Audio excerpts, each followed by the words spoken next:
Hey, what's up? It's Doug Cunnington here, and it's a snowy afternoon. You can't see, but it's been snowing all afternoon. It's very cold outside. I'm having myself a beverage here, and I was thinking I want to share exactly why I want to start a podcast, or at least why I just can't stop thinking about starting a podcast. I'll also go over a checklist of ideas and all the brainstorming that I've done to help me plan launching this podcast and sort of how I arrived at it. So without further ado, I will tell you right now, it's called the Doug.show. You can get more information and subscribe to the podcast at Doug.show. That's it, it's Doug.show. There's a lot of TLDs out there, and I was like, hey, it's hard to get a short one like that. Just 3 syllables, Doug.show. So go check it out, subscribe on your favorite player. Without further ado, I'm gonna tell you about why I wanna start a podcast. I've been into podcasts for a very long time. In fact, I'm doing YouTube videos, and I have a blog because I found the Smart Passive Income podcast by Pat Flynn back in 2013. But I had already been listening to podcasts for many years before that. The reason why? Well, beer. So I'm a home brewer, and that means I make beer at home, and I got very into it back in about 2007. And that was around the time, I guess podcasting had been out for a couple years at that point, but I was thinking, hey, I want to find a podcast on beer brewing, which I found a handful of them. And from about 2007 to about 2013 in April, I listened to maybe 5 or 10 shows all the time. I listened to them again and again. A lot of times they were very technical about like brewing beer. Sometimes it was like more of a radio show where maybe brewers from around the country would call in or come into a studio, and they, 5 or 6 people would just chat about beer and do an interview. And it was super long form. These were like 2 to 3 hour episodes, and I loved it. Well, at some point, you can imagine, from 2007 to 2013, I just got a little burned out on the topic of beer brewing, and I just was looking for something new. So I found Smart Passive Income by accident, and I think at that point in time, maybe Pat had, 50 or maybe even 100, close to 100 episodes out. I'm not quite sure, but I went through them so fast. Within a few weeks, I think I had listened to all the available episodes, and then I was finding other people as jumping off points. So if I really resonated with a particular interview, then I would find either that person's blog or podcast or YouTube channel or whatever and follow them there. So for me, the reason why I'm able to work for myself is because I found podcasts. So that said, it's kind of a natural thing where you want to follow in the footsteps of the people that have inspired you in some way. Almost everyone that I followed had a blog or a podcast or something like that, which is sort of a self-selecting process, as you might imagine, because I could only learn from people who are putting out information, and I didn't have access or didn't know other people who were doing anything online aside from podcasters or bloggers or whatever. So the point is, I love podcasts, and I have for a long time, and even on my phone now, like I'm finding new podcasts out there, and there are more and more people with podcasts. And at some point, I've resisted for a long time. In fact, back in early 2017, I made a decision to go the YouTube route versus a podcast. And I spent a lot of time creating YouTube videos, started doing a very poor job, and then got better and better. The point is, I've put off this podcast thing for a really long time. Eventually, I gave in, and my wife and I started a podcast called Survive the 9 to 5, where we talk about corporate life and working and traveling and stuff like that. I did work, well, I don't have a corporate job now. I did have one for many years, and I know a lot of stuff about the politics and got really deep into it for a while before I got laid off. So that is why I'm doing it. I basically love the idea of podcast, and a couple of the things on the checklist that we're gonna go through here. There's not 100% of a clear goal, but there's enough for me to move forward. And again, I've wanted to start a podcast since I started the Niche Site Project blog back in 2013, like in November or so. Like, I've wanted to do a podcast, but knew it was too much. Now I'm at a point where I have a lot of ideas. I have the equipment that I need. You can see there's a microphone behind me right there, but like, I have all the things that I need, and it's adding one more thing where I can sort of repurpose content and put it in a format where some people are going to be able to find it. I hope, right? So I know there's a lot of people who only read blog posts, and there's some people who only watch YouTube videos or vice versa. And then there's some people who maybe they have long commute times. They can't watch YouTube at work, for example, and maybe a podcast is perfect for them to pop in during their commute. So that is why I'm doing it. I just can't get it out of my head. And you know, there's another aspect, which I'll come back to at the end. So let me get to the checklist portion here. So I Googled a couple like checklists for launching a podcast, and I had a reasonable idea of what to do just in general, but I'll kind of go through it and then I'll tell you sort of my answers for each one of the sections. So you need to define your audience, your goal. You need to come up with a title, cover art, understand your recording setup, get the equipment if you need it, of course. Understand how you're going to edit. You need to have an understanding of your schedule as well. And it's a really good idea to have a lot of buffer so that you're not trying to publish something at the last minute. You have to take care of the website for the site. You know, you should probably have a home, even if you're not going to put much on the website, you should have one. You have to take care of podcast hosting, where the actual audio files are located.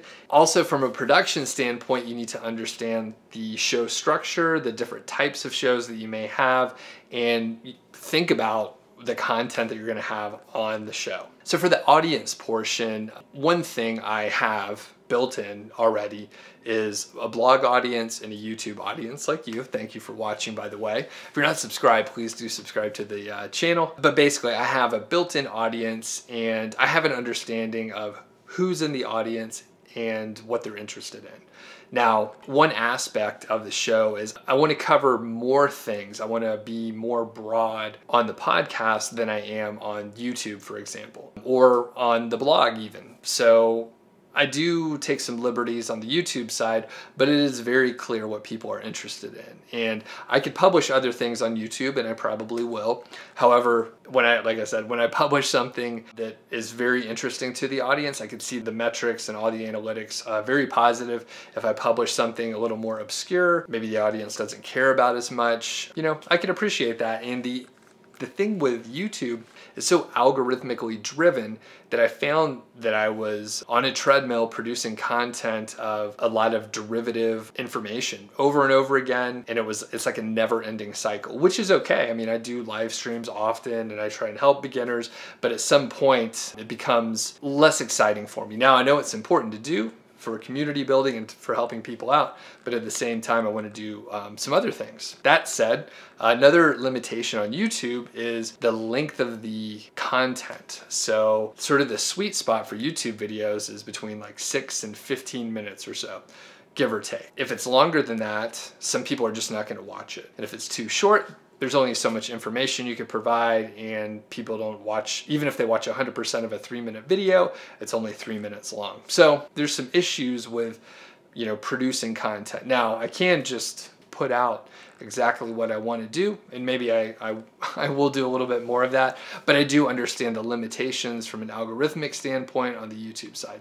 Okay, so that was a long answer for the audience. The audience that I'm looking for is affiliate marketers, people that have 9-to-5 jobs and they're looking to do a side hustle, or maybe even quit their job sometime in the future, or just a way to make money on the side. Digital nomads are also, you know, a big part of the audience, and I have a lot of friends who are digital nomads as well. The goal of the podcast is to overall strengthen like the brand of Niche Site Project and Doug Cunnington, myself. I also want to be able to tell more long form stories and to have guests on where there's a little bit more back and forth. Actually, just the other day, my wife and I were listening to a interview that I did, and it was very much just one-sided, not conversational. It was just a Q&A. The interview was fine, but it was not as interesting as it could have been. So the title we already talked about, it's The Doug Show, located at Doug.show. So I wanted to have that very simple and straightforward and easy to get to versus, you know, go to nichesiteproject.com/podcast/episode 4. It's just Doug.show, and there's a lot of TLDs out there, like I said, so, you know, go shop around. You can find some interesting stuff out there. Cover art, very straightforward, because I have done YouTube thumbnails for a pretty long time. I had some images that I can use, and I know how to use Canva, so I just kept it very simple, very clean and straightforward. So when you do head over to Doug.show, you'll be able to see just crisp and clean, and maybe I'll actually get a professional photo taken at some point, but at this point, that is fine. The recording setup, I'm good to go. I had good microphones already for just recording YouTube videos, and I recently got like a better microphone arm there, so I have a little scissor arm so it'll swing around and move a little bit. I also picked up a used Zoom H4n Recorder. I got it for about $100, and I could hook in 2 XLR microphones to the bottom, and I didn't have to get this recorder, but I was finding it sort of cumbersome to record on my laptop here and then try and record in my office versus setting up in the living room where it's a little more casual. It'll be easier for me to interview people that are local here. Additionally, just if my wife and I are sitting around chatting, we'll be able to record a little more easily there. Also, sometimes maybe I just want to go to the office, bring my microphone, bring my H4n, and I can record a couple episodes at the office instead of,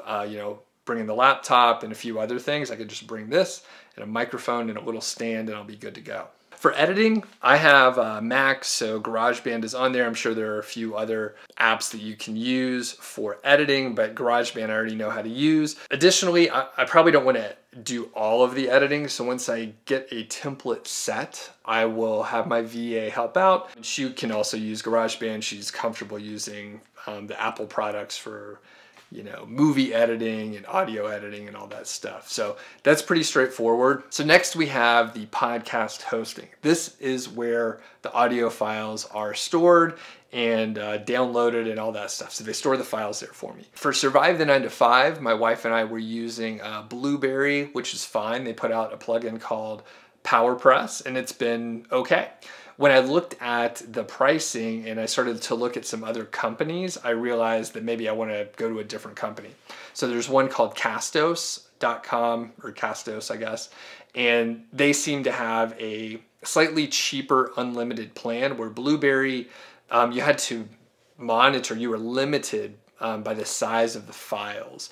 And then at some point, I was like, well, this is kind of a pain to adjust the file sizes, and we were probably saving at a higher sampling rate than we needed to, that sort of thing.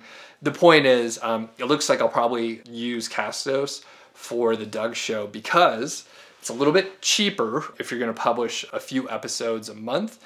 Further, they have an automation, so it'll automatically publish to YouTube, which for me, sure, I could do this manually, but it will actually save time in the long run if every episode that I do, it just goes automatically to YouTube and I don't have to mess around with it. In fact, it'll take the show notes for whatever podcast it is, and then it'll make it the description for the YouTube video. So it's pretty seamless, and I thought that was a good deal. Just overall, the pricing seems good, and it's unlimited. So I don't have to watch the file sizes or anything. So next is actually the content and the types of shows that I may publish.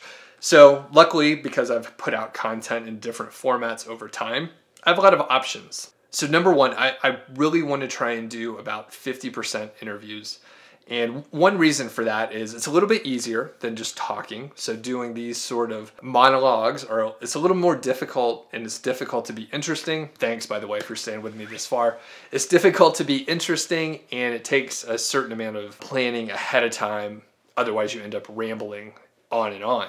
So interviews are great. The other part with interviews is I'll be able to share more information, stuff that I don't know and other people are telling me, so that's great. Further, the benefit for me is a lot of people may be searching for interviews with specific people, or they may be able to just share their audience with me to have, for example, if I interviewed someone from Empire Flippers, right? They may say, hey, we did an interview with Doug over here, check out his podcast, something like that, which would be fantastic. So interviews, I'm hoping about 50%. We will see how it goes. A couple other show types that I may do around technical topics. So I could talk about just WordPress, site speed, themes, technical SEO topics, that sort of thing. Now that can get a little dry, but a lot of people are very interested in those kind of topics. And stories. So I want to be able to tell just some more broad stories. A lot of people have actually emailed me and asked about moving from Georgia to Montana. Some other people have asked about going from a corporate job to a side hustle to a full-time job after being laid off. Some of these stories are things that I've shared in bits and pieces here and there, a lot of times on a live stream, but for me to be able to like tell the story in a longer form, being comfortable that someone is, you know, maybe they have 30 or 40 minutes during their commute to listen is fantastic versus, you know, I throw something on YouTube and people may watch like 5 minutes of, 30 or 40 minutes, and that is a wasted effort in a lot of ways. Now, I know there's a lot of people that do watch a full video, and those are the important people. At the same time, I have done many long form videos. So I'll say that I've done super long videos, and as I've shortened them up, I do understand that people enjoy those a little bit more. And a couple other things, I know that Q&A is huge. So I do these live streams on Fridays, and I've done probably close to 100. I need to count to find out how many live streams and Q&As I've done. But basically, I know people love to ask questions and get answers, especially in some, real time. Further, I get questions all the time via email and through my question submission form to just answer questions or common questions over and over again. So I know there will probably be a show type of just, hey, we're going to answer 4 questions in this episode. We'll answer 5 in this episode, something like that. But further, what I'll do is, let's say I interview Dom Wells from Human Proof Designs, and we talk about content and publishing content. I will then, at the end of the episode, most likely have a couple Q&As to just put at the end that are related to the topic. And luckily, I have hundreds or thousands of questions in a file that I could just go find and answer those questions. I could filter on certain things and put those in the appropriate episode. And finally, the schedule. How often will I post? Most of the podcasts that I listen to publish once a week or maybe like 3 times a month, something like that. A couple of the podcasts that I listen to publish like 4 to 6 times a week. And my understanding, especially after publishing a lot of YouTube videos and trying to listen to podcasts where they publish some, long form every single day, for example, I know for me, it's a little too much. So I think, now this is subject to change, but I think I'm going to publish 2 episodes per week around 1 hour a piece. Now, that will be a lot of work for me, but one awesome thing is I do have a lot of content ideas already, and in fact I already have a lot of audio content of interviews and things that I've done in the past that I'll be able to repurpose and utilize for the podcast. So for example, I've done a lot of success story interviews on the YouTube channel. I could take the audio from that and doctor it up a bit, make it fit for a podcast, and then put the intro and outro, discussion, whatever I need to do. And that is a podcast episode right there. So that said, I'll be able to have a pretty good buffer. I have a lot of content that I can repurpose. Further, I also have a lot of blog content that I can basically reuse the ideas, update it as appropriate, but reuse the ideas from a blog post and put it into a podcast, which is essentially what I've done for YouTube in many, many ways. So there's a good relationship between all the content areas, and if I'm smart about the way I'm creating it, I can repurpose it. So for example, I can record some of the live streams that I do, which they're on YouTube automatically, but I can take the audio from like the content portion of it. Let's say I have a 15 or 20 minute discussion on a specific topic that I do as a live stream. Well, then I could take that middle portion and then use that for the content of a podcast. So there I'm repurposing. There's still more work to be done, but it's a smart way to repurpose the available content right there. So please head over to Doug.show, subscribe via your favorite podcast app, and there's a trailer out there, And hopefully, depending on when you watch it, there may be other episodes that you can start downloading. Like I said, I'm planning on 2 per week, and I hope to do a decent number of interviews. Thanks a lot for watching. If you're new to the channel, have a look around at some of the videos. And if you like what you see, please subscribe. Thanks.